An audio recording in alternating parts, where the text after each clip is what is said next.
Joint friend NJ training একাডেমিতে তোমাদের সবাইকে জানাই স্বাগত। অনেক স্টুডেন্ট অনেক ছেলে মেয়ে ফোন করছে, দাদা এসএসসি জিডির জন্য আমি এত নাম্বার পেয়েছি, আমি এত পেয়েছি, আমি মাঠে ডাক পাবো কিনা, আমি দাদা চাকরি পাবো কিনা, অনেক ফোন করছে। ঠিক আছে, তো এসএসসি জিডির জন্য একটা ভিডিও তোমাদের দিয়েছিলাম, যারা মাঠে ডাক পাবে কত কাট অফ হতে পারে। এবার তোমাদেরকে কিন্তু কারা চাকরি পাবে এবং কারা মাঠে ডাক পাবে একদম তোমাকে ফুললিভাবে ভালোভাবে ভিডিওটা দিয়ে দিচ্ছি। তোমরা ভিডিওটা শেষ পর্যন্ত দেখতে থাকো, প্রত্যেকটা ছেলে মেয়েকে বলবো।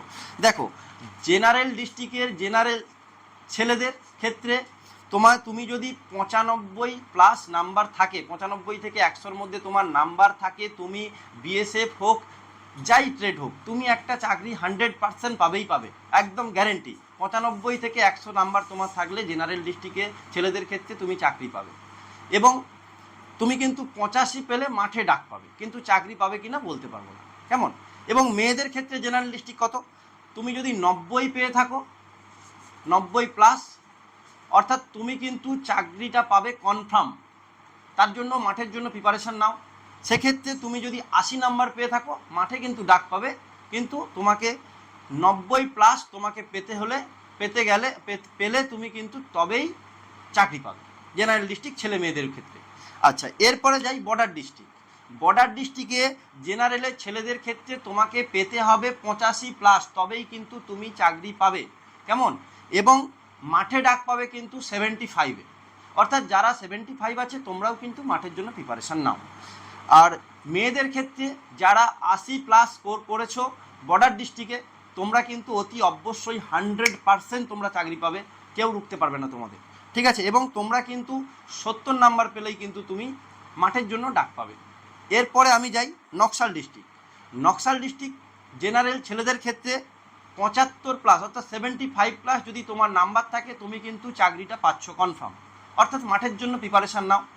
আর যদি তোমার 60 নাম্বার আসে জেনারেল ডিস্ট্রিক্ট বর্ডারে ছেলেদের, তুমি মাঠে কিন্তু ডাক পাবে, চাকরি পাবে কিনা বলতে পারবো না, কিন্তু তোমার 75%, মানে 75 যদি নাম্বার থাকে তবে কিন্তু তুমি চাকরি পাবে। আচ্ছা, মেয়েদের ক্ষেত্রে বলি, এই নকশাল ডিস্ট্রিক্টে মেয়েদের ক্ষেত্রে কিন্তু তুমি যদি 70+ নাম্বার পাও তবে কিন্তু তুমি চাকরি পাবে, এবং তুমি কিন্তু মাঠে ডাক পাবে, মানে 55 থেকে 60 নাম্বারে কিন্তু মাঠে তুমি ডাক পাবে, কিন্তু তোমাকে 70+ স্কোর করতে হবে, তবে কিন্তু তুমি চাকরিটা পাবে। দেখো, জেনারেল ডিস্ট্রিক্ট, বর্ডার ডিস্ট্রিক্ট এবং নকশাল ডিস্ট্রিক্ট জেনারেল ছেলে এবং মেয়েদের কাট অফটা তোমাদের বললাম, কতই তোমরা চাকরি পাবে এবং কতই তোমরা মাঠে ডাক পাবে। এবারে আমি তোমাদের যেটা বলবো, ঠিক আছে, তোমাদের মানে ওবিসি যারা আছো, ওবিসি ছেলে এবং মেয়ে যা কাট অফ তোমাদের জেনারেলে বললাম, সেইখান থেকে তোমরা 2 থেকে 3 নাম্বার খুব জোর মাইনাস করতে পারবে, এর থেকে বেশি কিন্তু নয়। কারণ জেনারেল ডিস্ট্রিক্ট এবং মানে ওবিসি ডিস্ট্রিক্ট, ওবিসি ক্যান্ডিডেটদের ক্ষেত্রে কিন্তু খুব একটা কাট অফ ফারাক যায় না, তোমরা আগেও দেখেছো এবং প্রিভিয়াস ইয়ারের তোমরা তুলে দেখতে পারো যে 2 থেকে 3 নাম্বার খুব জোর, অর্থাৎ যেই কাট অফ বললাম সেখান থেকে 2 থেকে 3 নাম্বার মাত্র মাইনাস করবে, এর বেশি না।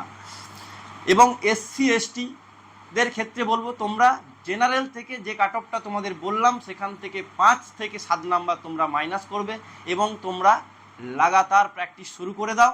কারণ তোমাদের যত ভ্যাকেন্সি সেখান থেকে কিন্তু 8 গুণ ছেলেদেরকে কিন্তু তোমাদের মাঠে ডাকে। আগের বারে তোমাদেরকে প্রায় কিন্তু 3,10,15,000 ছেলে তোমাদের মাঠে ডেকেছিল, এবারেও কিন্তু তোমরা জানো প্রায় 25,000, হ্যাঁ ঠিক আছে, 24,146টা ভ্যাকেন্সি। তোমরা যদি ক্যালকুলেটার করো, 8 গুণ তোমাদের প্রায় কিন্তু 1,93,168টা ছেলেকে কিন্তু মাঠে ডাকবে প্রায়, অর্থাৎ তুমি 2 লাখের মতো ছেলে কিন্তু মাঠে ডাকবে। সেক্ষেত্রে দেখো, আগের বারে তোমাদের 3 লাখ, এবারে কিন্তু 2 লাখ। কারণ তোমাদের কিন্তু আগে একটা 26 বছর বয়স পর্যন্ত ফর্ম ফিল আপ চলছিল, এবারে কিন্তু 23 পর্যন্ত চলছে। তো সেক্ষেত্রে একটা কাট অফ অনেকটাই কিন্তু তোমরা ভাবছো কম হবে, কিন্তু না, আগের বারে হয়েছিল ইংলিশে পরীক্ষা, এবারে কিন্তু সেটা হচ্ছে বাংলাতে পরীক্ষা। অনেক ছেলে মেয়ে যারা 60 পাচ্ছে তারা কিন্তু বাংলায় পরীক্ষার জন্য 80 পেয়ে যাচ্ছে, অর্থাৎ যেমন তুমি বয়স কমের জন্য কাট অফ কমেছে, সেক্ষেত্রে কিন্তু আবার ইংরেজি থেকে বাংলা হওয়ার জন্য কাট অফটা আবার বেড়েছে। অর্থাৎ আগের বারের যে কাট অফ, এবারের যে কাট অফ খুব একটা ফারাক যাবে না। যদি যেই কাট অফটা তোমাদের বললাম, অনেক প্রেডিকশান করেছি আমি, অনেক ভাবনা চিন্তা করে তোমাদের প্রশ্নের জবাব দিলাম এই ভিডিওতে। আশা করি ভিডিওটা ভালো লাগবে, এবং যাকে যা বলে দিলাম এই কাট অফ অনুযায়ী তোমরা প্রিপারেশান নাও। অতি অবশ্যই মাঠে ডাক পাবে, অতি অবশ্যই যাকে ফাইনাল কাট অফ বললাম তুমি চাকরি কনফার্ম পাবে। আর যারা এসএসসি জিডির জন্য ঠিক আছে রানিং করতে চাইছো ভালোভাবে, তারা এনজে ট্রেনিং একাডেমিতে আসতে পারো। পূর্ব মেদিনীপুর জেলায় মেছেদা রেলওয়ে স্টেশনের পাশেই কিন্তু এনজে ট্রেনিং একাডেমি। এখানে থাকা, খাওয়া, ট্রেনিং, পড়াশোনা সমস্ত রকম ব্যবস্থা রয়েছে এবং দৌড়ানোর জন্য যে রানিং প্র্যাকটিসের জন্য সেখানে হিল ট্রেনিংয়ের ব্যবস্থা রয়েছে, মাঠের জন্য ভালো গ্রাউন্ডের ব্যবস্থা রয়েছে এবং সুইমিংয়ের জন্য বড় তোমাদের কিন্তু যে সুইমিং প্লেস সেটা কিন্তু তোমাদের উপস্থিত রয়েছে। অর্থাৎ যদি তুমি এসএসসি জিডির জন্য গ্রাউন্ড ক্লিয়ার করতে চাও অতি অবশ্যই নিচে দেওয়া নাম্বারে ফোন করো এবং নতুন হয়ে থাকলে নিচে দেওয়া নাম্বারে ফোন করো এবং এই একাডেমিতে যুক্ত হয়ে যাও সাবস্ক্রাইব করে। এই চ্যানেলে প্রত্যেকটা আপডেট পাবে এনজে ট্রেনিং একাডেমিতে। চলো ভালো থেকো, জয় হিন্দ, জয় ভারত, বন্দে মাতরম।